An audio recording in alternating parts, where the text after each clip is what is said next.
Good morning, नमस्कार, जय हिंद, राम राम सभी प्यारे बच्चों को। कैसे हैं आप सभी? उम्मीद करता हूँ अच्छे होंगे, स्वस्थ होंगे, बेहतर होंगे। मैं आप सभी का एजुकेटर संदीप सिवात स्वागत करता हूँ आप सभी प्यारे बच्चों का आपके अपने बेहतरीन और शानदार लर्निंग प्लेटफॉर्म रोजगार विद अंकित पर। उम्मीद करता हूं आप और आपका परिवार एकदम स्वस्थ होंगे, तंदुरुस्त होंगे, मजे में होंगे। हरियाणा पुलिस की तैयारी में आप जी जान से जुट चुके होंगे। तो जितने भी साथी आज के सेशन में मेरे साथ जुड़ चुके हैं, एक बार फटाफट मेरे को बताइएगा कि ऑडियो वीडियो एकदम परफेक्ट है, क्लियर है, ओके है। और उसके बाद मेरे बच्चों जो अपना टॉपिक चला हुआ था उसको कंप्लीट करते हुए फिर एक नए टॉपिक की शुरुआत करेंगे, जिसमें हम अपने हरियाणा के सभी जिलों की स्थिति के बारे में जानेंगे और साथ के साथ उनका कितना एरिया है, कौन से जिले के पास कितनी जमीन है, कौन से जिले का एरिया कितना है, जहां से पेपर में क्वेश्चन पूछा जाता है, उस नए टॉपिक की शुरुआत करेंगे। सभी को राम राम भाई, सभी को नमस्कार, जितने भी बच्चे जुड़ते जा रहे हैं।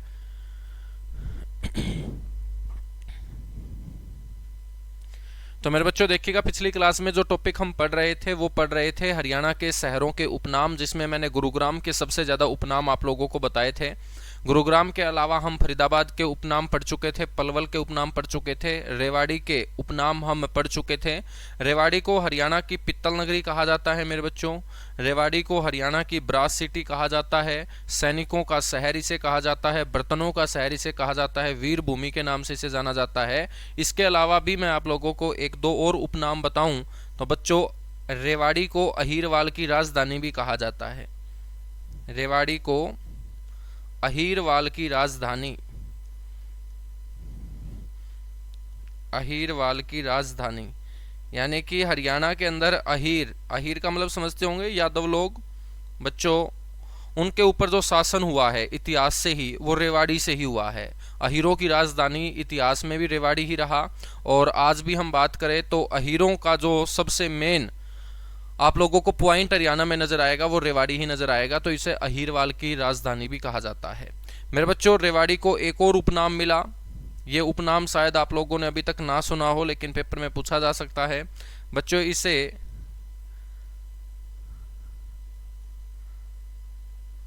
हरियाणा का इजराइल भी कहा जाता है। हरियाणा का इजराइल भी इसे कहा जाता है। तो ये भी ध्यान रखना है, एक नया उपनाम है और ये एक प्रकार से ऑथेंटिक डेटा है। हरियाणा का इजराइल किसे कहा जाता है? रेवाड़ी को कहा जाता है। अहीरवाल की राजधानी किसे कहा जाता है? रेवाड़ी को। ठीक है भाई, कॉटन सिटी दोनों है प्रदीप। जब मैंने दोनों आप लोगों को बताया है ना, तो वो दोनों ही होंगे। ठीक है, तो कॉटन सिटी जो होगा वो दोनों ही होंगे। कॉटन सिटी हरियाणा का सिरसा होगा। सिरसा को कॉटन सिटी क्यों बोल दिया? क्योंकि वहां पर कपास का उत्पादन ज्यादा होता है। और हमने पलवल को कॉटन सिटी क्यों बोल दिया? क्योंकि वहां पर कपास का उत्पादन सबसे ज्यादा नहीं होता, लेकिन कपास का व्यापार सबसे ज्यादा होता है। तो जिस प्रकार से शुगर सिटी हमने दोनों को बोला था, रोहतक को भी, पलवल को, ऐसे ही कॉटन सिटी सिरसा और पलवल दोनों कहलाएंगे। लेकिन जब भी कॉटन सिटी ऑफ हरियाणा पूछा जाए, दोनों ऑप्शन में एक साथ आपको नहीं मिलेंगे। या तो ऑप्शन में सिरसा होगा या ऑप्शन में पलवल होगा। ठीक है, तो कंफ्यूज मत होइएगा। हरियाणा का सर इजराइल किस बेस पे बोलते हैं? जिस प्रकार से इजराइल के बारे में हम बात करें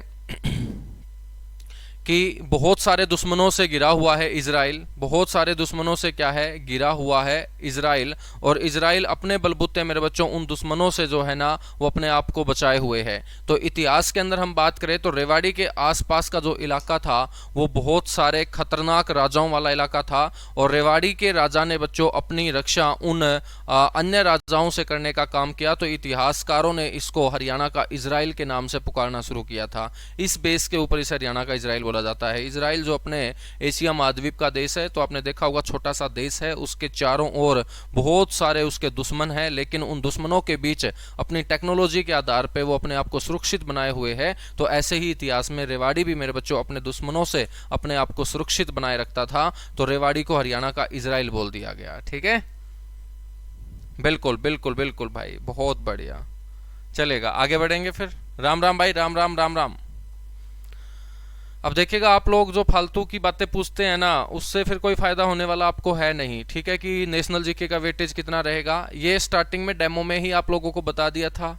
अंकित सर ने भी आपको बहुत अच्छे से समझा दिया था कि कौन से सब्जेक्ट की कितनी वेटेज रहेगी। तो इंडिया जीके की जो वेटेज है वो 10 से 12 क्वेश्चन रहती है, जिसमें आपके हिस्ट्री है, ज्योग्राफी है, पॉलिटी है, मिसलेनियस है, इकोनॉमिक्स पार्ट है, करंट अफेयर है, ये सारा का सारा इंक्लूड होगा। ठीक है, चलेगा बच्चों, आगे बढ़ेंगे। फिर हमने नारनौल के उपनाम पढ़ लिए थे, महेंद्रगढ़ के उपनाम भी हम डिस्कस कर चुके थे, भिवानी के उपनाम भी मेरे बच्चों मैं आप लोगों को बता चुका था। हिसार को सबसे इंपॉर्टेंट हिसार का उपनाम ध्यान रख लेना, एक तो इसे मैग्नेट सिटी बोलते हैं और एक इसे Duke of Wellington of Mughal era के नाम से भी जाना जाता है। रोहतक को हरियाणा का एजुकेशन हब बोलते हैं, तो सोनीपत को मेरे बच्चों हरियाणा की एजुकेशन सिटी कहा जाता है। बल्लभगढ़ के बारे में बता चुका था, आयरन गेट ऑफ दिल्ली से कहा जाता है। बहादुरगढ़ को गेटवे ऑफ हरियाणा या हरियाणा का प्रवेश द्वार कहा जाता है। झज्जर को शहीदों का शहर कहा जाता है। तो झज्जर को मेरे बच्चों और हम बात करें तो इसे जजरी और सुराहियों का शहर भी कहा जाता है, जजरी व सुराही का शहर।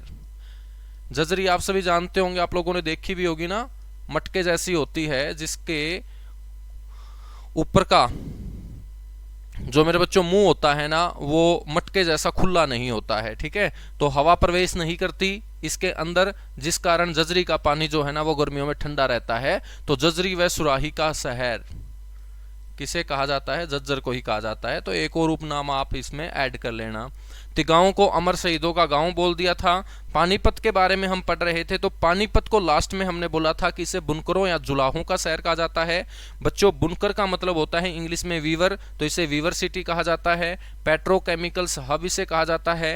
हैंडलूम सिटी यानी कि हाथों से जो आपके दरी गलीचे कंबल बनाए जाते हैं वो हरियाणा में सबसे ज्यादा पानीपत में बनाए जाने के कारण इसे हैंडलूम सिटी बोलते हैं। और ये जो आपके कंबल दरी गलीचे हैंडलूम की चीजें हैं इनको रिसाइकिल के लिए कहाँ बच्चों? पानीपत लाया जाता है। और रिसाइकलिंग का बहुत बड़ा हब होने के कारण इसे कास्ट ऑफ कैपिटल के नाम से भी जाना जाता है मेरे बच्चों। और पानीपत को हम क्या बोलेंगे? पानीपत का एक और उपनाम मैं आपको बताऊं तो इसे नकली सूत का केंद्र भी कहा जाता है, नकली सूत का केंद्र।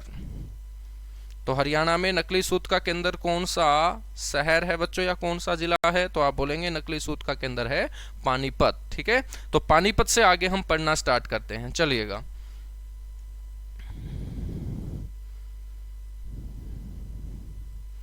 पानीपत से आगे मेरे बच्चों बात करेंगे किसकी सर? करनाल की। बहुत बढ़िया, करनाल की बात कर लेते हैं।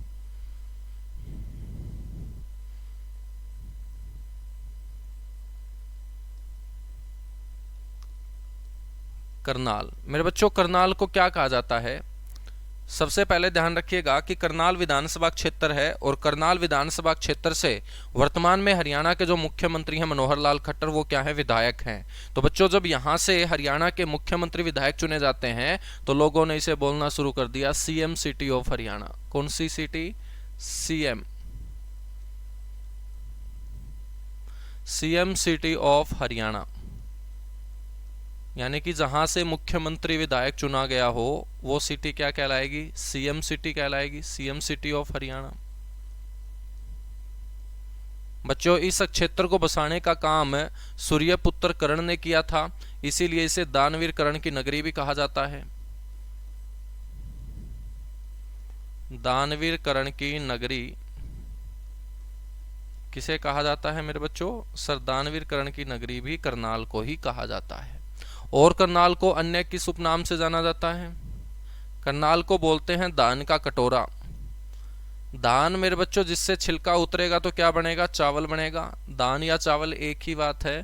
तो दान या चावल का कटोरा, या इंग्लिश में हम बोलेंगे तो क्या कहलाएगा? ये राइस बाउल ऑफ हरियाणा, एक ही बात है।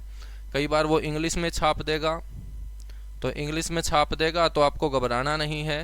राइस बाउल ऑफ हरियाणा भी किसे कहा जाता है सर? करनाल को ही कहा जाता है। मेरे बच्चों यहाँ पर खेती बाड़ी से जुड़े हुए बहुत सारे यंत्र बनाए जाते हैं और खेती बाड़ी से जुड़े हुए यंत्र बनाए जाने के कारण इसे बोलते हैं agro hub of Haryana. Agro hub of Haryana भी किसे कहा जाता है sir? Agro hub of Haryana भी करनाल को ही कहा जाता है। ठीक है मेरे बच्चों, करनाल जो है ना वो हरियाणा में सबसे सुंदर शहर है। और करनाल का जो कंपैरिजन है वो लोगों ने किसके साथ कर दिया? फ्रांस की राजधानी पेरिस के साथ कर दिया। तो मेरे बच्चों इसे पेरिस ऑफ हरियाणा के नाम से भी जाना जाता है। हरियाणा का पेरिस कहा जाता है इसे। पेरिस फ्रांस देश की राजधानी है जो सीन नदी के किनारे बसी हुई है और दुनिया को चिल्ला के बोलती है पेरिस की सबसे सुंदर मैं दिखती हूँ। तो विश्व की सुंदरी कहलाती है पेरिस। विश्व की सुंदरी कौन सा शहर है? पेरिस। तो ऐसे ही अपना करनाल भी बच्चों चिल्ला के बोलता है कि हरियाणा में सबसे सुंदर शहर मैं हूं, और सबसे सुंदर होने के कारण इसका कंपैरिजन पेरिस के साथ कर दिया गया और इसको बोला जाना शुरू कर दिया जाता है पेरिस ऑफ हरियाणा। मेरे बच्चों हम बात करें तो अंग्रेजों ने हरियाणा के ऊपर कब्जा जो किया था ना, वो 1803 में किया था। 1803 के अंदर एक मैं आप लोगों को संधि पढ़ाऊंगा इतिहास में, जिसको सुरजीअंजन गांव की संधि बोलते हैं, जो 30 दिसंबर 1803 को हुई थी अंग्रेजों और मराठों के बीच। और इस संधि के तहत उत्तर भारत का जीता हुआ अक्षेत्र मराठों ने अंग्रेजों को दे दिया था। उसी उत्तर भारत का हिस्सा अपना हरियाणा है, तो अपने हरियाणा के ऊपर भी अंग्रेजों का अधिकार सुरजीअंजन गांव की संधि के साथ 30 दिसंबर 1803 को हो जाता है। लेकिन हरियाणा के ऊपर कागजों में अधिकार 30 दिसंबर 1803 को हुआ। बच्चों करनाल के ऊपर अंग्रेजों ने जो अधिकार किया था ना, वो 1805 में किया था। और 1805 में करनाल के ऊपर अंग्रेजों ने अधिकार करने के बाद इस शहर को एक सिस्टेमेटिक ढंग से, एक डिसिप्लिन के तरीके से, एक प्लानिंग के तहत बसाना शुरू किया।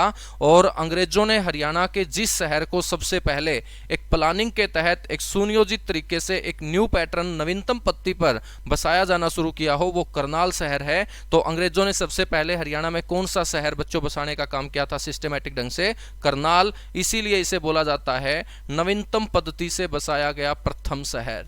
हरियाणा के अंदर नवीनतम पद्धति बोल सकते हैं, या मेरे बच्चों सुनियोजित तरीके से, प्लानिंग के तहत, नवीनतम पद्धति से या सुनियोजित तरीके से बसाया गया, ये क्या होगा? प्रथम शहर होगा सर। तो ये करनाल के उपनाम सारे के सारे आप लोगों को ध्यान रखने हैं। रख लोगे ध्यान? बिल्कुल बच्चों, बहुत बढ़िया, बहुत अच्छे, बहुत अच्छे, बहुत अच्छे। यहाँ पर लिबर्टी जूता बनाने का कारखाना भी है। बिल्कुल मेरे बच्चों, ठीक है। तो वो हम उद्योगों में पढ़ेंगे, उद्योगों के अंदर पढ़ेंगे हम। बहुत बढ़िया भाई, बहुत बढ़िया। मैं आप लोगों के कमेंट देखता रहता हूं। आप लोग जो टॉपिक चल रहा हो ना, वहां से जो कोई इश्यू आता है तो वो आप डिस्कस किया करो, ठीक है। आगे भागने की कोशिश मत किया करो मेरे बच्चों।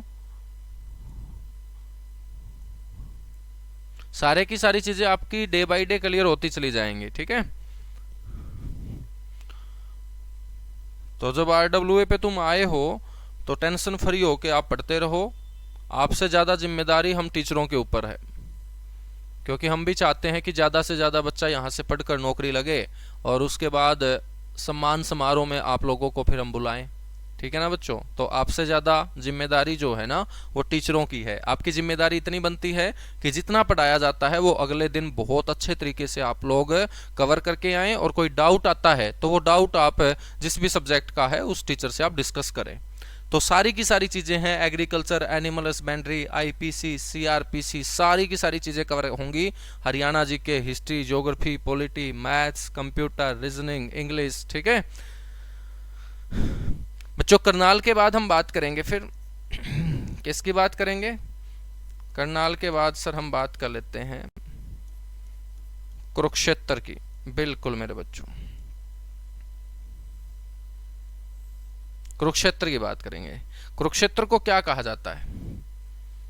कुरुक्षेत्र को मेरे बच्चों एक तो कहा जाता है धर्मनगरी, हरियाणा की धर्मनगरी, क्योंकि सबसे ज्यादा जो धार्मिक तीर्थ स्थान है वो कहाँ है? कुरुक्षेत्र के अंदर है।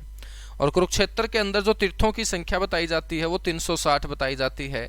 इसीलिए मेरे बच्चों कुरुक्षेत्र को 360 तीर्थों का क्या कहा जाता है सर? संगम भी कहा जाता है।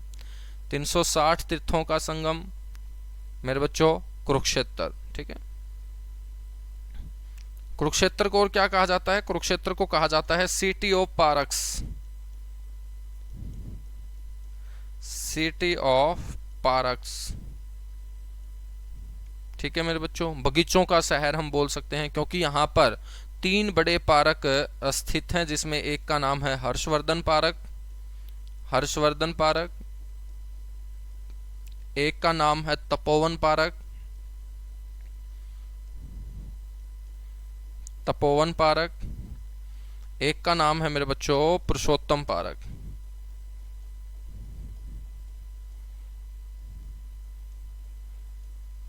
पुरुषोत्तम पारक। ठीक है, तो ये 3 बड़े पारक होने के कारण कुरुक्षेत्र को क्या बोलते हैं? सिटी ऑफ पारक्स भी बोलते हैं। उसके बाद मेरे बच्चों इसे क्या कहा जाता है? कुरुक्षेत्र को और वैदिक सभ्यता का पालना कहा जाता है। वैदिक सभ्यता कब स्टार्ट हुई थी?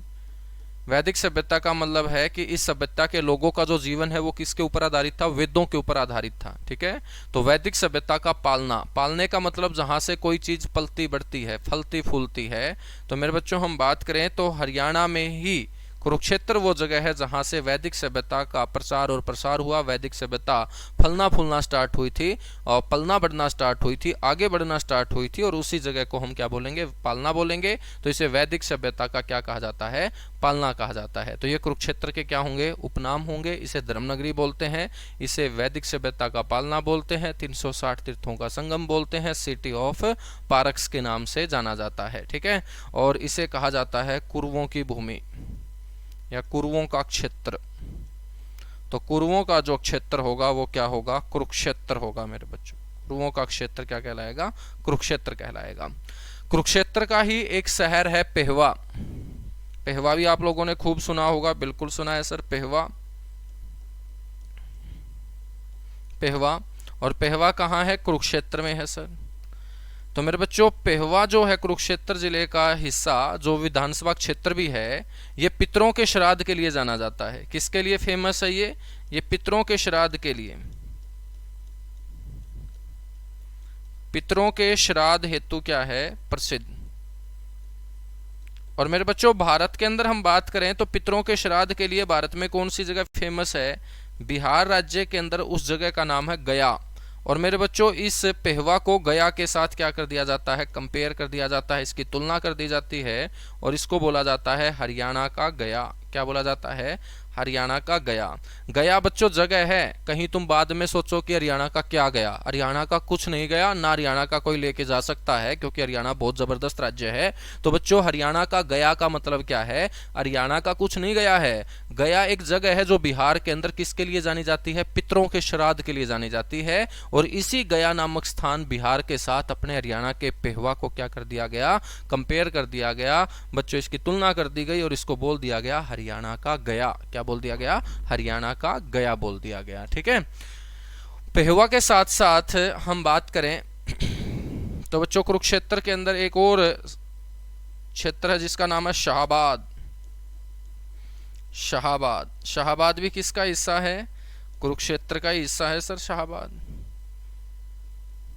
ठीक है, शाहाबाद किसका हिस्सा है? कुरुक्षेत्र का हिस्सा है। और शाहाबाद ने देश को बहुत बड़े बड़े हॉकी के खिलाड़ी दिए हैं। चाहे मैं रानी रामपाल का जिक्र करूं, चाहे मैं संदीप सिंह की बात करूं, चाहे मैं रितु रानी की बात करूं, तो एक से एक धुरंधर, चाहे पुरुषों की बात करूं चाहे महिलाओं की मैं बात करूं, हॉकी खेल को देने का काम शाहाबाद ने किया है। शाहाबाद में हॉकी का गढ़ है बच्चों, और हॉकी से बेहतरीन खिलाड़ी शाहाबाद से आते हैं। तो हॉकी के बेहतरीन खिलाड़ी शाहाबाद ने जब दिए तो इसको बोला जाना शुरू कर दिया गया हॉकी का गढ़।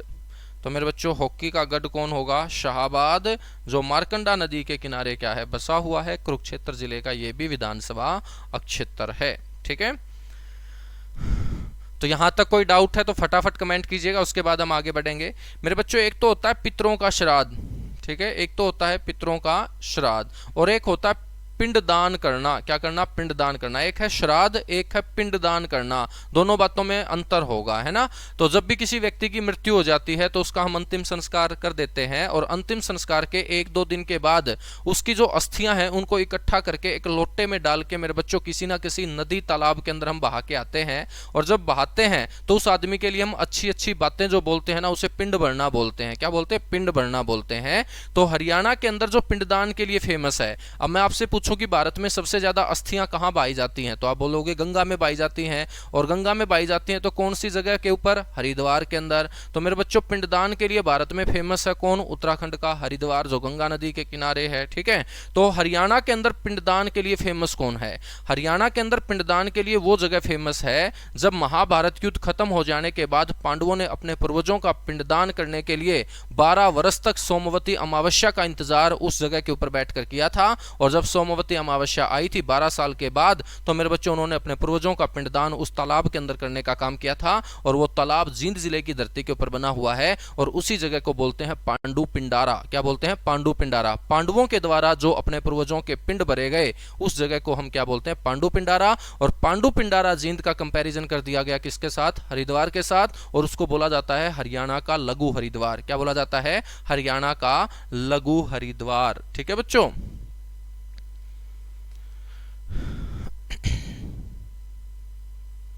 भाई सारी की सारी चीजें होंगी यदि तुम लोग थोड़ा सा पेशेंस रखोगे। अब चिल्लाते रहोगे तो फिर देखिएगा मजा नहीं आएगा ना। मतलब जो चीज चल रही है तुम उसका आनंद नहीं उठाते,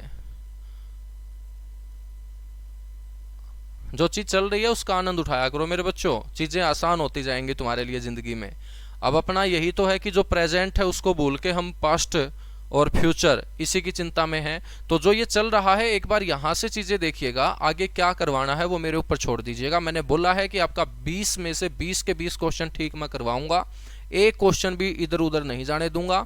जब इतनी बात मैं पहली क्लास में बोल चुका हूं तो मेरे हिसाब से आपका कोई डाउट बचना नहीं चाहिए। और फिर भी यदि आपका डाउट है तो मेरे हिसाब से वो आपकी आदत ही है कि भाई ऐसा बोलते रहें। मेरे सारा माइंड में है मेरे को क्या कराना है, क्या नहीं कराना, कब करवाना है, कब नहीं करवाना, सारी बातें ठीक है मैंने आपको बता दिया है। तो आप थोड़ा सा पेशेंस रखोगे ना तो मजा आएगा। जो प्रेजेंट में चीजें चल रही हैं अब इनके ऊपर ध्यान नहीं दोगे तो आगे आने वाली 3-4 क्लासों में फिर तुम पूछोगे कि सर हरियाणा का इजराइल क्यों बोलते हैं रेवाड़ी को। जब मैं अब बता रहा हूं अब तुम्हारा ध्यान नहीं है तो ये समस्याएं जो है ना वो आपके साथ फिर बढ़ती चली जाएंगी और रिजल्ट की तरफ फिर तुम नहीं जाओगे ना। तो मेरे छोटे भाई बहनों इतना ही बोलता हूं कि आप मेरे साथ चलते रहिएगा, सारी की सारी चीजें कवर कराऊंगा। बिल्कुल ईमानदारी से मैं पढ़ाता हूं, हमेशा पढ़ाता हूं और आप लोग भी ईमानदार रहिएगा, आप भी पढ़ते रहिएगा है ना। कोई चीज नहीं छोड़ूंगा मैं, मेरे साथ ले जाके करूंगा क्या, सारी की सारी चीजें कवर कराऊंगा। Agriculture, animal husbandry, IPC, CrPC, सब चीजें, हरियाणा करंट अफेयर। ठीक है अब हम बात करते हैं बच्चों, मैंने बताया आपको कि एक जगह है पांडु पिंडारा, और पांडु पिंडारा कहाँ है सर? जींद के अंदर, बिल्कुल। और पांडु पिंडारा जो जींद के अंदर है ना, इसको क्या बोलेंगे? इसको बोलेंगे हरियाणा का लघु हरिद्वार। क्योंकि पिंडदान के लिए कौन फेमस है? हरिद्वार। और हरियाणा में कौन फेमस है बच्चों? पांडु पिंडारा। तो इसको बोल दिया गया हरियाणा का लघु हरिद्वार। ठीक है मेरे बच्चों, जींद के अंदर एक और गांव है हाट गांव। कौन सा गांव? हाट गांव। और ये हाट गांव कहाँ है सर? हाट गांव भी जींद के अंदर है।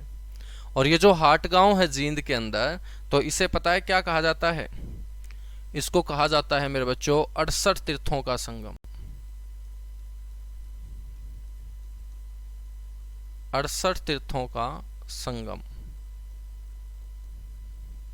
क्यों कहा जाता है? ये जो हाट गांव की धरती है ना मेरे बच्चों, ये एक ऋषि से संबंधित है और उस ऋषि का नाम है दधीची।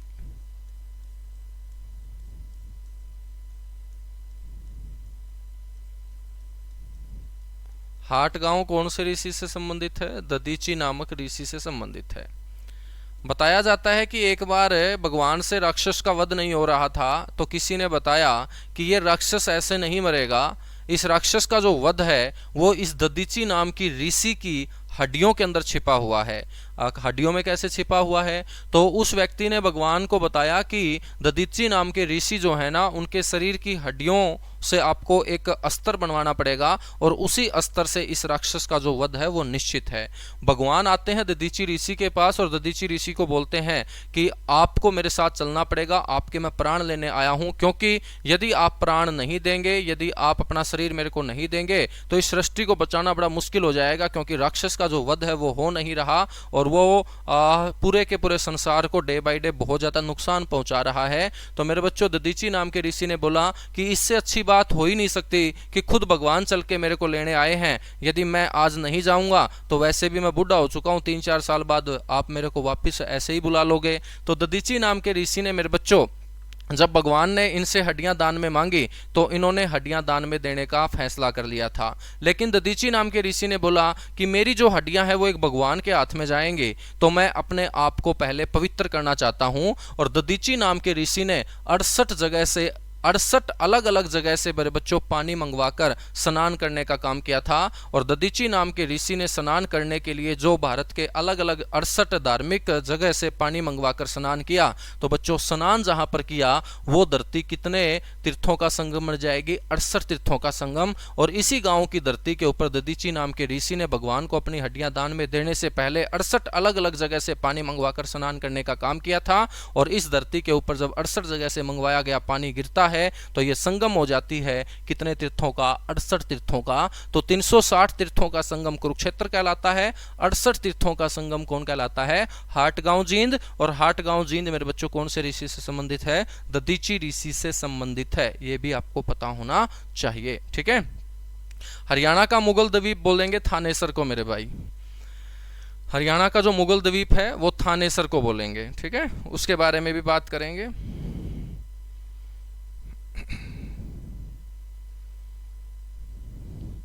तो ये आपको ध्यान रखना है। चलेगा, आगे बढ़ेंगे मेरे बच्चों।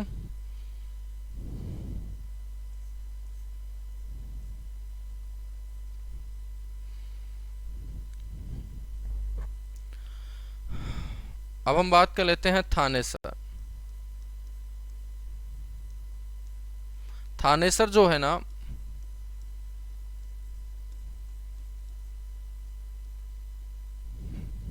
बच्चों वो कुरुक्षेत्र में है। थानेसर नाम से ही पता चल रहा है कि ये ईश्वर का स्थान है, क्योंकि इसका प्राचीन नाम क्या होता था? स्थानेश्वर। तो थानेसर का जो प्राचीन नाम था वो क्या था मेरे बच्चों? इसका जो पुराना नाम था ना वो क्या रहा है सर? स्थानेश्वर रहा है। स्थानेश्वर। और स्थानेश्वर का मतलब क्या होगा? ईश्वर का स्थान। तो सबसे पहले एक तो इसे बोलेंगे ईश्वर का स्थान। ईश्वर का स्थान बोलेंगे एक तो इसे। और मेरे बच्चों हम बात करेंगे तो थानेसर को क्या कहा जाता है? हरियाणा का मुगल द्वीप कहा जाता है, या मुगलों का द्वीप। हरियाणा का मुगल द्वीप या इसे मुगलों का द्वीप कहा जाता है।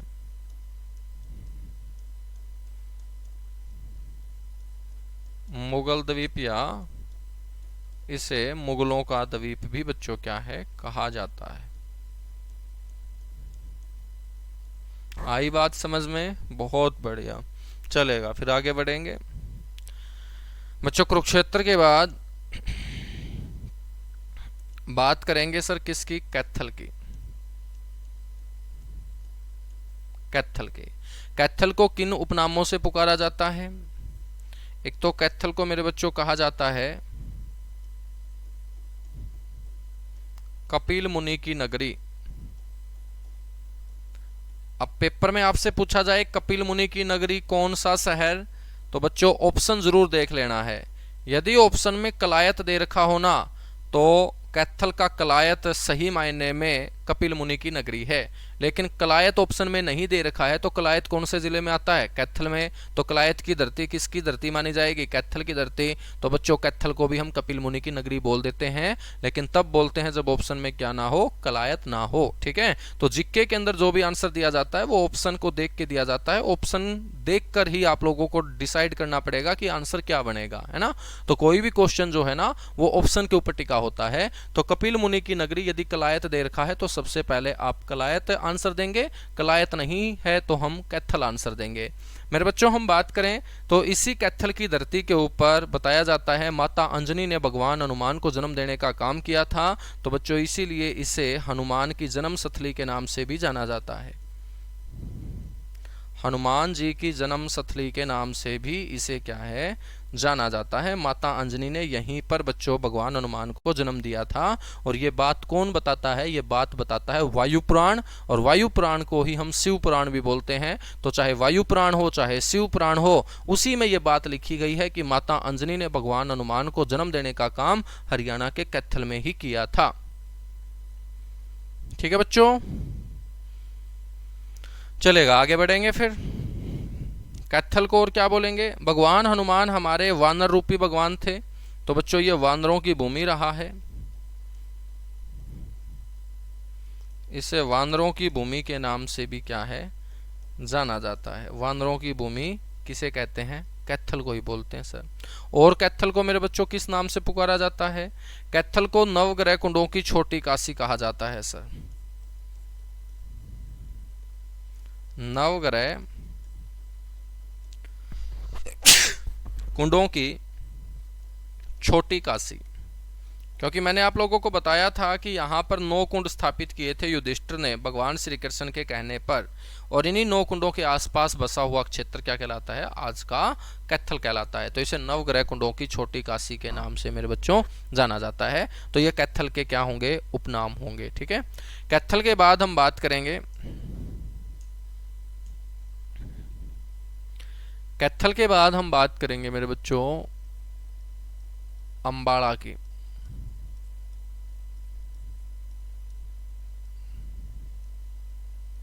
कैथल के बाद हम बात करेंगे अंबाड़ा की।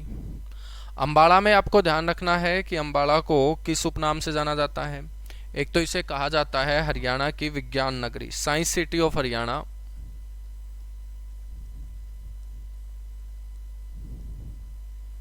हरियाणा की विज्ञान नगरी इसे बोलते हैं,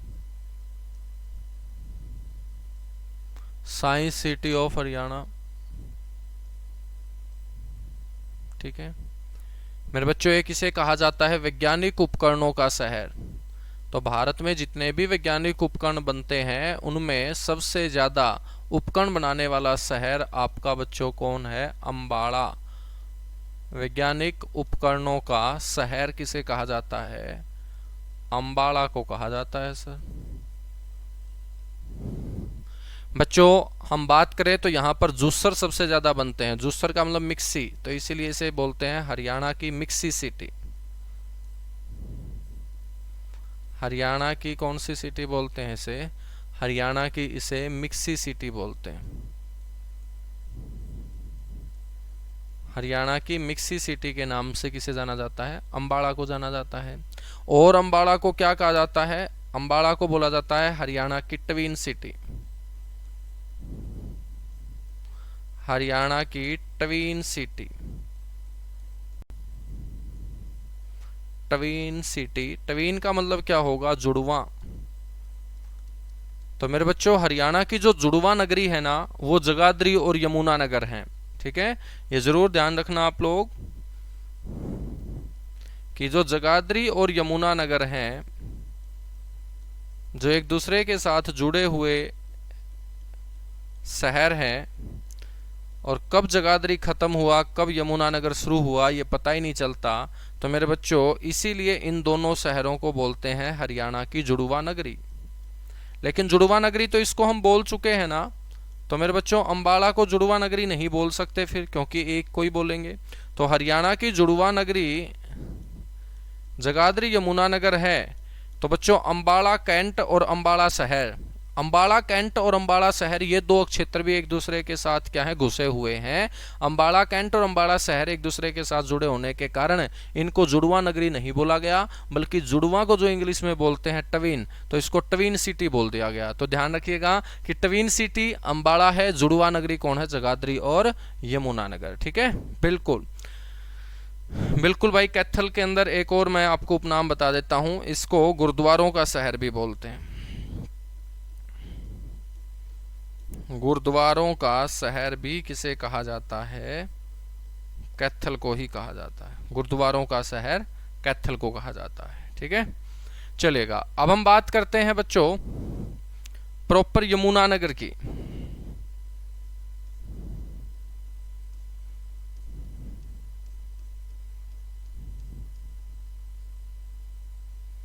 यमुनानगर की, यमुनानगर जो है, यमुनानगर को हम बोलेंगे पेपर सिटी या कागज नगरी। हरियाणा की पेपर सिटी या हरियाणा की कागज नगरी किसे कहा जाता है मेरे बच्चों, यमुनानगर को कहा जाता है। ठीक है, तो हरियाणा की पेपर सिटी या इसे कागज नगरी के नाम से जानते हैं। यमुनानगर के साथ साथ ध्यान रखना है, यमुनानगर के अंदर एक जगह है बनसंतोर, बनसंतोर यमुनानगर। और बनसंतोर यमुनानगर जो है बच्चों, ये महाभारत काल में राजा हुए हैं शांतनु, राजा शांतनु। राजा शांतनु की मेरे बच्चों ये राजधानी बताया गया है। तो राजा शांतनु की राजधानी किसे कहा जाता है? बनसंतोर को कहा जाता है बच्चों, ठीक है। यमुनानगर का एक इलाका जो हमेशा ही बारिश के लिए जाना गया, नाम उसका है छछरौली। छछरौली कहाँ पड़ता है सर? छछरौली यमुनानगर में ही पड़ता है,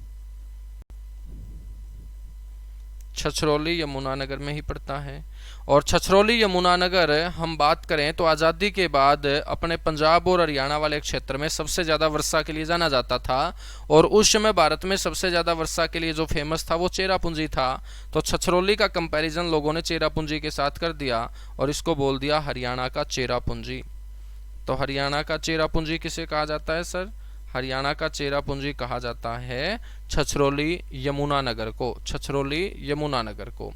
अब मेरे बच्चों बात करते हैं यमुनानगर का जगाधरी। जगाधरी यमुनानगर दोनों को जोड़ के तो बोलते हैं जुड़वा नगरी। अब हम बात करते हैं जगाधरी यमुनानगर की। तो जगाधरी यमुनानगर भी बर्तन बनाने के लिए जाना जाता है, जैसे रेवाड़ी हमने पढ़ा था।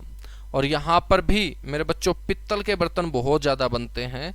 और पित्तल के बर्तन ज़्यादा बनने के कारण इसे भी क्या बोलते हैं? पित्तल नगरी बोलते हैं।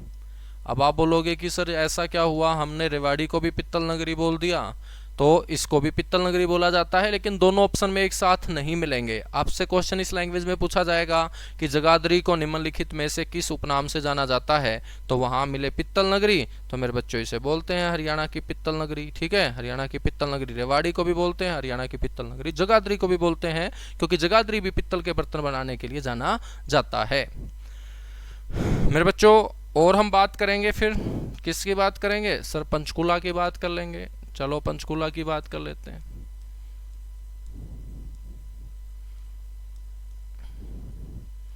पंचकुला की, पंचकुला को क्या बोलते हैं सर? पंचकुला को हम बोलते हैं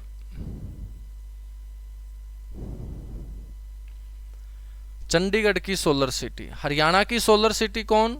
गुरुग्राम। लेकिन चंडीगढ़ की सोलर सिटी कौन? पंचकुला।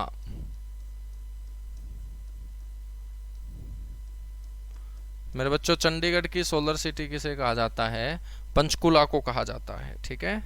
पंचकुला का ही एक कस्बा जिसका नाम आप लोगों ने खूब सुना होगा, जहां पर आम का मेला भी लगता है, यहाँ पर यादवेंद्र गार्डन है, नाम इसका पिंजौर है। पिंजौर पंचकुला में है। और पंचकुला के पिंजौर को क्या कहा जाता है? पंचकुला के पिंजौर को मेरे बच्चों एक तो कहा जाता है राजा विराट की राजधानी,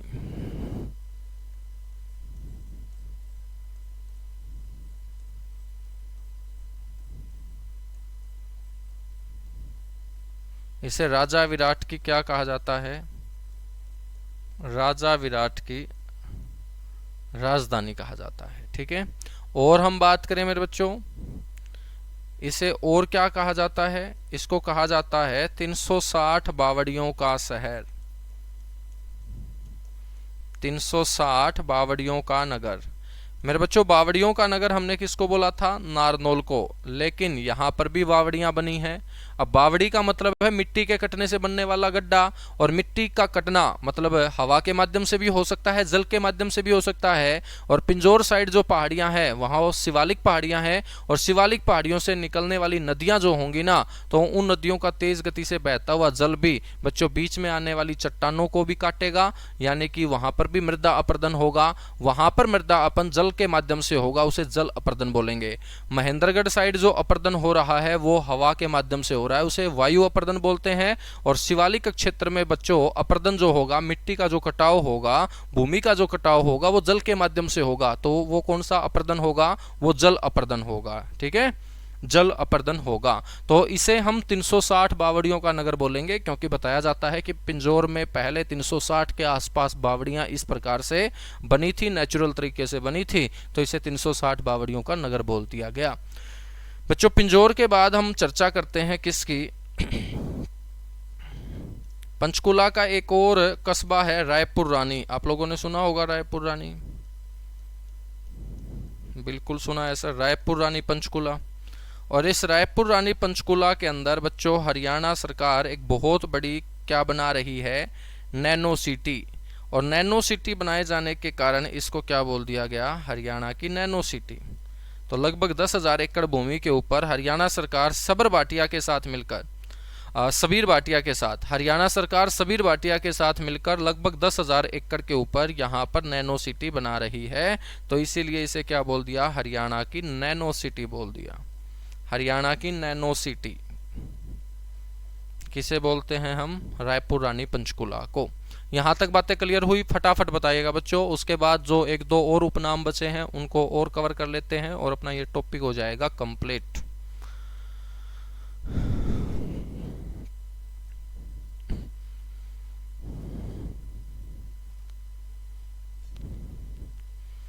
ठीक है, फटाफट मेरे बच्चों बताइएगा।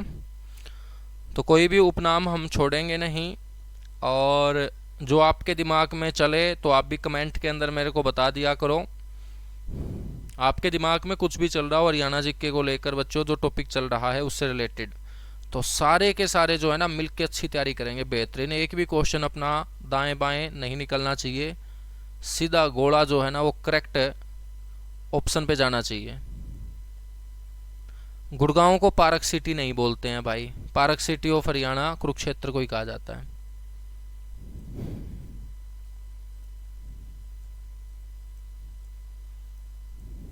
है ना। अब जो है ना वो आपको अपने आप क्वेश्चन नहीं बना लेने हैं, ठीक है। जैसे क्या है कि सबसे ज्यादा कुत्ते हरियाणा के अंदर गुरुग्राम में पाले जाते हैं, तो कई बच्चों ने लिख रखा है कुत्तों की नगरी गुरुग्राम, ठीक है। ऐसे थोड़ी बोलोगे तुम कि सबसे ज्यादा गधे जिस जिले में मिलेंगे उसे गधों की नगरी बोल दोगे, कुत्तों की नगरी बोल दोगे, भैंसों की नगरी बोल दोगे, सोनीपत में सुअर ज्यादा है सुअरों की नगरी बोल दोगे। ऐसे उपनाम नहीं दिए जाते हैं, ठीक है। आप अपनी तरफ से खुद क्वेश्चन मत बनाओ, ऐसे क्वेश्चन पेपर में नहीं पूछे जाने वाले। तो जो मैं बता रहा हूँ ना उसको फोकस कीजिएगा, है ना। हरियाणा जीके को खुद ही आप बड़ा मत करो। मैंने बताया भी था कि आपके आस पड़ोस में यदि कोई मंदिर है कहीं, तुम उस मंदिर को भी किताब में लिख लेते हो। वो मंदिर है तो फेमस होना चाहिए, ठीक है। दूर दूर तक मेरे बच्चों वो फेमस होना चाहिए। वहाँ पर भीड़ जो है ना, साल में जो मेला वहाँ लगता होगा वहाँ अच्छी खासी नज़र आनी चाहिए। पूरे हरियाणा के लिए जो फेमस होगा वही हरियाणा जीके में क्या होगा, इंक्लूड होगा।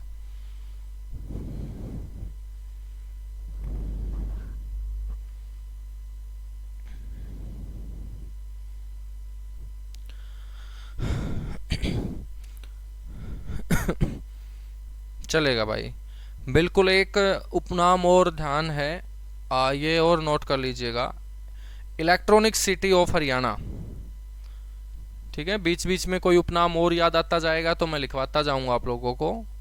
हरियाणा की इलेक्ट्रॉनिक सिटी भी किसे बोलते हैं बच्चों, गुरुग्राम को। हरियाणा की इलेक्ट्रॉनिक सिटी, हरियाणा की इलेक्ट्रॉनिक सिटी, ठीक है, चलेगा। तो हरियाणा की इलेक्ट्रॉनिक सिटी ध्यान कर लेना, ये अच्छा क्वेश्चन है कि हरियाणा की इलेक्ट्रॉनिक सिटी किसे कहा जाता है, गुरुग्राम को। अब हम बात कर लेते हैं मेरे बच्चों, जो एक दो और हमारा उपनाम बच गया है उसकी। एक गांव है ताजेवाड़ा। ताजेवाड़ा गांव आपने सुना होगा, जहां पर डैम भी बनाया गया, ताजेवाड़ा बांध जिसे आप बोलते होंगे, यमुना नदी के ऊपर। और ताजेवाड़ा गांव जो है ना बच्चों वो यमुनानगर में है। इस यमुनानगर के ताजेवाड़ा गांव को पता है किस नाम से जाना जाता है, इसको जाना जाता है hidden paradise of Haryana. The hidden paradise, the hidden paradise of Haryana, यानी कि मेरे बच्चों हरियाणा का छिपा हुआ स्वर्ग, हिंदी में बोल सकते हैं इसे हरियाणा का छिपा हुआ स्वर्ग। तो अपने आप में ये स्वर्ग है गांव, क्योंकि यहाँ आसपास आपको बहुत पेड़ पौधे नजर आएंगे और उन पेड़ पौधों के बीच जीव जंतु नज़र आएंगे तो अलग ही आनंद आपको नज़र आएगा। और आपकी ज़िंदगी में कितनी भी भड़क क्यों ना हो बच्चों, इस ताजेवाड़ा गांव के अंदर जाके आप अपने आप को उन भड़क से दूर रखोगे। मतलब जहां ज़िंदगी में भड़क नहीं होती ना, उसी को स्वर्ग बोलते हैं। कहीं तुम सोचो स्वर्ग कुछ और होता है। स्वर्ग और नरक का मतलब क्या है? जिसकी ज़िंदगी में भड़क ही भड़क, इसका मतलब वो नरक में है। और जिसकी ज़िंदगी में कोई भड़क नहीं है, मज़े में ज़िंदगी कट रही है बच्चों, कोई टेंशन नहीं है, उसको क्या बोलते हैं? स्वर्ग बोलते हैं। क्या बोलते हैं? स्वर्ग बोलते हैं। ठीक है।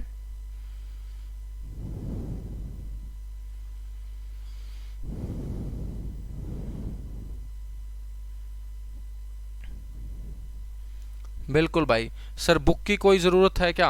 अब बुक की ज़रूरत तो आप लोगों को देखनी है कि किसी किताब के अंदर इतने उपनाम मिल जाएं तो वो किताब आपके लिए अच्छी है। और मेरे अकॉर्डिंग इतने उपनाम आपको नहीं मिलेंगे। जितना कंटेंट मैं पढ़ाऊंगा मेरे बच्चों, इतना आपको किताबों में नहीं मिलेगा। तो मेरे अकॉर्डिंग फिर किताबों से कोई इतना प्रेम आपको नहीं करना है, प्रेम आपको क्लास से करना है। ठीक है। तो खुद अपने हाथ अपनी किताब लिखेंगे। तो यदि तुम अच्छे अच्छे नोट्स बना रहे होगे ना, तो खुद तुम हरियाणा जीके की किताब लिख दोगे बच्चों। उसके बाद हम बात करते हैं तोसाम। तोसाम सुना है तुम लोगों ने? तोसाम बिल्कुल सुना है सर। तोसाम के अंदर बहुत ऊंची पहाड़ी है जिसके ऊपर बाबा मुंगीपा का मंदिर बना हुआ है। ये तोसाम जो है ना बच्चों, ये भिवानी जिले का हिस्सा है। किसका हिस्सा है? भिवानी जिले का हिस्सा है। और इस तोसाम वाली जगह के ऊपर बच्चों पृथ्वीराज चौहान 12वीं सदी के अंदर जब भी इस तोसाम के आसपास के लोगों के बीच कोई मतभेद हो जाता था, मनमुटाव हो जाता था, तो बच्चों वो सारी बिरादरी को इकट्ठा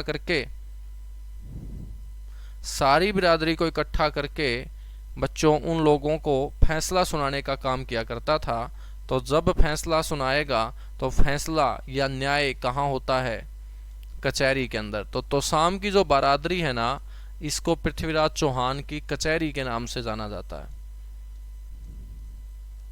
पृथ्वीराज चौहान की कचहरी के नाम से इसे जाना जाता है। ठीक है। तो इस प्रकार से सारे के सारे उपनाम हमारे आ चुके हैं। ये सारे के सारे उपनाम आप लोगों को ध्यान रख लेने हैं। अब हम बात करेंगे अपने हरियाणा के जो 22 ज़िले हैं, उन 22 ज़िलों का जो क्षेत्रफल है, एरिया है, वो कितना है। तो हरियाणा के 22 ज़िलों का क्षेत्रफल मैं आप लोगों को पढ़ा रहा हूँ। तो मेरे बच्चों देखिएगा, सारे के सारे जिलों के उपनाम हम पढ़ चुके हैं। सिरसा के उपनाम हम पढ़ चुके हैं, फतेहाबाद के उपनाम पढ़ चुके हैं, हिसार के उपनाम पढ़ चुके हैं, भिवानी के उपनाम। चरखी दादरी को कोई उपनाम नहीं मिलता है। महेंद्रगढ़ के उपनाम, रेवाड़ी के उपनाम, नूह के कोई उपनाम नहीं है। पलवल के उपनाम पढ़ चुके हैं, फरीदाबाद के, गुरुग्राम के, झज्जर के। रोहतक के उपनाम मेरे बच्चों हमने पढ़े हैं क्या? रोहतक को एक तो हमने क्या बोला था? हरियाणा का एजुकेशन हब बोला था। एक बच्चों रोहतक को क्या कहा जाता है? हरियाणा की राजनीतिक राजधानी इसे बोलते हैं। तो रोहतक का एक उपनाम और मैं आपको बता देता हूं।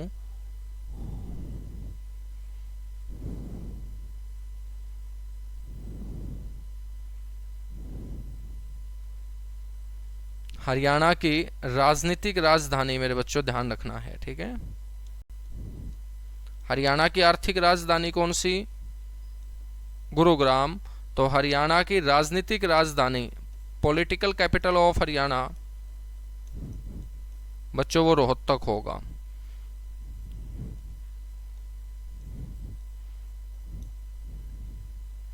ठीक है।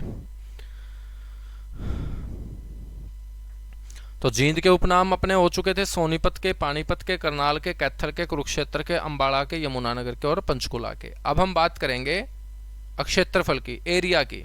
अपने हरियाणा का एरिया कितना है बच्चों? बताओगे फटाफट कमेंट में। हरियाणा का जो एरिया है वो कितना है?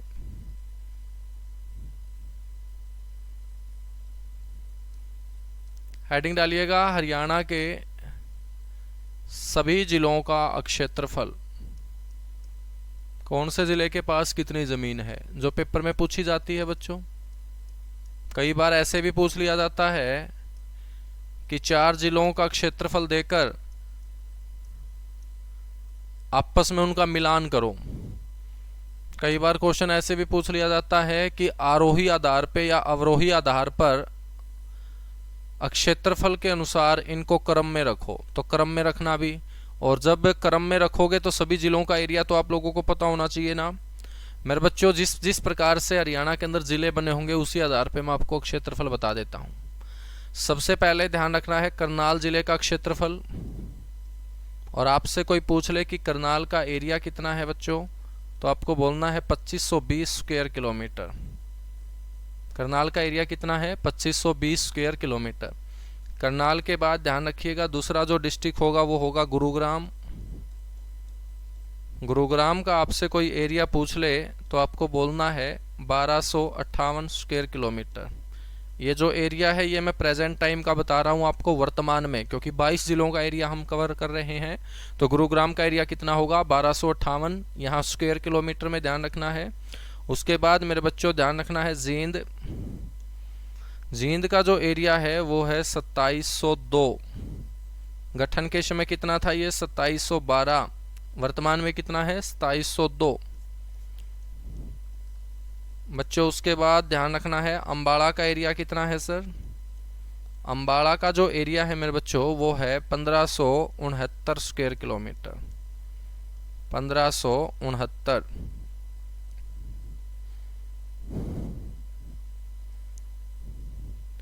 या मेरे बच्चों 1574। अब आप बोलोगे कि सर ये क्या लोचा है, 1569 है या 1574? तो बच्चों मैंने आपको बताया है कि जब इस प्रकार की सिचुएशन आ जाए ना तो बिल्कुल एक्यूरेट जो होगा, ऑफिशियल जो डाटा होगा, सरकार ने जो लिख रखा है वो ये है।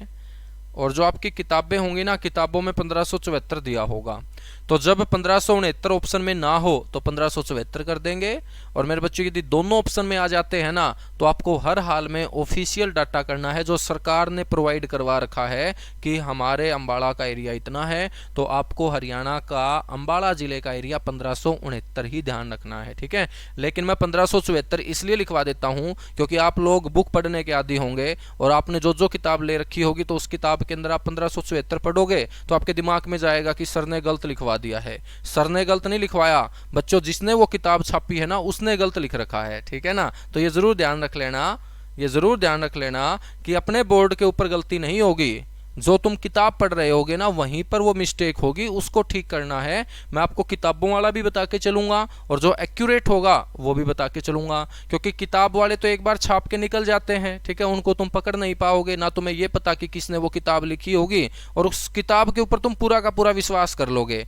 लेकिन जो हम जीते जागते इंसान हैं जो आपको बता रहे हैं वहां पर आप लोगों को फिर डाउट आ जाएगा। क्या जाएगा? डाउट आ जाएगा। लेकिन आपको डाउट जीते जागते इंसानों पर नहीं करना है, किताबों पर भी डाउट रखना है कि किताबें भी गलत हो सकती हैं। और ये गलत आंकड़ा वहां पर छाप रखा है 1574, आएगा कितना? 1569, ठीक है बच्चों।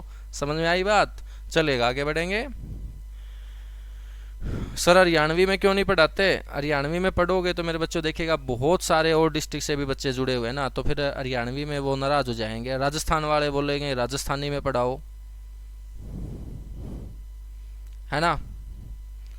और यूपी वाले बोलेंगे कि सर हमारे वाली लैंग्वेज में पढ़ाओ। अब मेरे को तो फिर कई बोली, कई भाषा सीखनी पड़ेंगी भाई।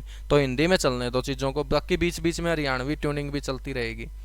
जब हरियाणा का फिल्म जगत पढ़ेंगे ना तब हरियाणवी गाने मैं तुम लोगों को सुनाऊंगा। हरियाणवी गाने सुनते होगे ना तुम लोग। जैसे हरियाणा में बहुत फेमस गाना हुआ था काले की बहू, सुना था हमने बच्चों? बताओ किस किस बच्चे ने सुना है काले की बहू? और ये जो बहू है ना, ये बहू ये नौकरी के ऊपर ही टिकी हुई है मेरे हरियाणा के बच्चों, वरना तो लिंगानुपात बहुत कम है अपना। तो बहू सिर्फ हम सुन सकेंगे, देख नहीं सकेंगे यदि नौकरी नहीं आई तो। और बहू को देखना है तो मेरे बच्चों नौकरी के लिए आपको जी जान से जुटना पड़ेगा, ठीक है। तो अम्बाड़ा का एरिया 1569 आप करेंगे, दोनों ऑप्शन में आ जाते हैं। तो उसके बाद हम बात करते हैं महेंद्रगढ़। महेंद्रगढ़ जिले का वर्तमान में एरिया कितना है सर? महेंद्रगढ़ जिले का जो बच्चों वर्तमान में एरिया है ना वो है 1899 स्क्वायर किलोमीटर। 1899 स्क्वायर किलोमीटर, ठीक है। चलिएगा, बहुत बढ़िया भाई, चलाते रहेंगे, चलो कोई दिक्कत नहीं, तुम नाराज मत हो, हरियाणवी भी चलाते रहेंगे। महेंद्रगढ़ के बाद बात करेंगे रोहतक की। रोहतक का जो एरिया है वर्तमान में वो है मेरे बच्चों 1745 स्क्वायर किलोमीटर। 1745 स्क्वायर किलोमीटर, ये आपको ध्यान रखना है। बूंदी ढाल तो सुन रखा है सर जी, बहुत बढ़िया भाई। बूंदी ढाल तो सुन रखा है तो बहुत बढ़िया। बाकी सुतरी ढाल सुना करो, तो हम बूंदी ढाल ना सुना करो। तो रोहतक का एरिया कितना है 1745 स्क्वायर किलोमीटर। रोहतक के बाद चर्चा करें किसकी, अपने हिसार की। अपना प्यारा हिसार मेरे बच्चों। और सर हिसार का एरिया कितना है, हिसार का एरिया है 3983 3983 स्क्वायर किलोमीटर। ठीक है बच्चों, ये जो हिसार का एरिया है 3983 स्क्वायर किलोमीटर, तो आपको पता होना चाहिए कि वर्तमान में प्रदेश का दूसरा सबसे बड़ा जिला क्षेत्रफल के आधार पर कौन सा है, हिसार है। वर्तमान में प्रदेश का दूसरा सबसे बड़ा जिला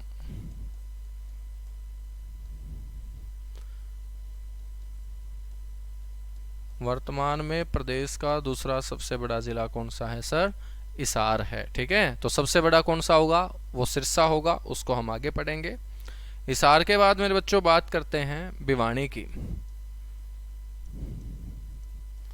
सर भिवानी जिले का जो एरिया है वो कितना है।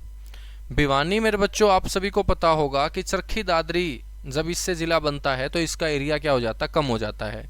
जब चरखी दादरी भिवानी में इंक्लूड था, दोनों एक ही जिला होते थे, तो भिवानी हरियाणा का सबसे बड़ा जिला हुआ करता था। लेकिन भिवानी से 1 दिसंबर 2016 को चरखी दादरी नया जिला बना दिया गया, तो भिवानी का एरिया प्रेजेंट टाइम में कितना आ चुका है, 3283 स्क्वायर किलोमीटर। और ये बच्चों तीसरा सबसे बड़ा जिला है हरियाणा का, हिसार के बाद भिवानी। ठीक है, भिवानी के बाद हम बात करते हैं सोनीपत की।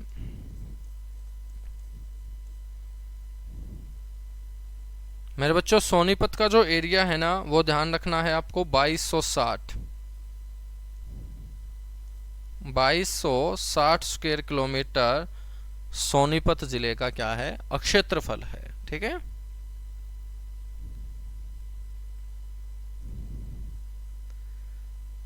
ठीक है, बहुत बढ़िया भाई, बहुत बढ़िया। सोनीपत के बाद हम बात करेंगे किसकी सर, सोनीपत के बाद बात कर लेते हैं सर हम, किसकी बात करोगे तुम, कुरुक्षेत्र की बात कर लेते हैं बच्चों। 10वां जिला कौन सा बना था, कुरुक्षेत्र बना था ना, बिल्कुल। तो कुरुक्षेत्र का एरिया है 1530, ऐसे याद रखेंगे 15 और 15 का डबल 30, 1530 स्क्वायर किलोमीटर। कुरुक्षेत्र के बाद बात करेंगे किसकी सर, सिरसा की। ये है मेरे बच्चों संतों की नगरी सिरसा। सिरसा का जो एरिया है ना वो कितना है सर, 4277 स्क्वायर किलोमीटर में कौन है, सिरसा। और बच्चों वर्तमान में ये क्या है, प्रदेश का सबसे बड़ा डिस्ट्रिक्ट। वर्तमान में सबसे बड़ा ये क्या है, वर्तमान में सबसे बड़ा जिला है बच्चों हरियाणा का। ठीक है, बहुत बढ़िया भाई, बहुत बढ़िया। ये 3408 किसका छाप दिया पूजा तुमने, हैं सर। ये याद कैसे करें, ये याद ऐसे करने हैं कि करनाल 2520, गुरुग्राम 1258, जींद 2702, अंबाला 1569, महेंद्रगढ़ 1899, रोहतक 1745, हिसार 3983, भिवानी 3283, सोनीपत 2260, कुरुक्षेत्र 1530, सिरसा 4277, ऐसे याद करने हैं। ठीक है, हाँ। तो 2-3 बार आप रिवाइज करोगे ना तो आपको मुश्किल नहीं आएगी। जैसे मोबाइल नंबर याद रखते हो आप लोग किसी गाड़ी का नंबर याद रख लेते हो आप लोग, किसी बाइक का नंबर याद रख लेते हो, तो गाड़ी का नंबर याद रखते हो तो उसके भी तो 4 नंबर होते हैं, लेकिन वहां पर आपका इंटरेस्ट है उसको याद करना, यहाँ पर मेरे बच्चों आप बच रहे हो याद करने से, बस इतना सा डिफरेंस है। ठीक है, तो इनको गाड़ी के नंबर आप मान के चलिएगा कि करनाल की गाड़ी है 2520 उसका नंबर है। ठीक है, तो यदि आप 2-3 बार रिवाइज करोगे ना तो आपको दिक्कत नहीं आएगी, जैसे मेरे याद हैं ऐसे ही आप लोगों के याद हो जाएंगे, कोई मुश्किल है ही नहीं यदि थोड़ा सा भी इंटरेस्ट है तो। मोबाइल नंबर तुम कितने इंटरेस्ट से याद रखते हो, कोई भी यदि बगल से जा रहा है और वो अपना नंबर बोल देना तो तुरंत मेरे बच्चों कान खड़े हो जाएंगे और तुरंत कान उसको कैच कर लेंगे और दिमाग उसको हमेशा के लिए स्टोर कर लेगा कि वो लड़की जा रही थी उसने ये नंबर बोला था, और जाके बच्चों तुरंत आप लोग कॉल करोगे, है ना। तो ऐसे ही जैसे आप लोगों का इंटरेस्ट है किसी दूसरे का मोबाइल नंबर झट से याद रखने का, ऐसे ही इंटरेस्ट आप लेके आइएगा इन नंबरों को याद करने के लिए। बहुत आसान है इनको याद करना, बस आपको 2-3 बार क्या करना है, रिवाइज करना है। ठीक है, तो आज के लिए हम इतना सा ही पढ़ेंगे, बाकी मिलेंगे कल की क्लास में इसी टॉपिक के साथ, इसी आपके बेहतरीन और शानदार learning platform Rojgar with Ankit के ऊपर। ठीक है, thank you, bye bye, love you आप सभी को।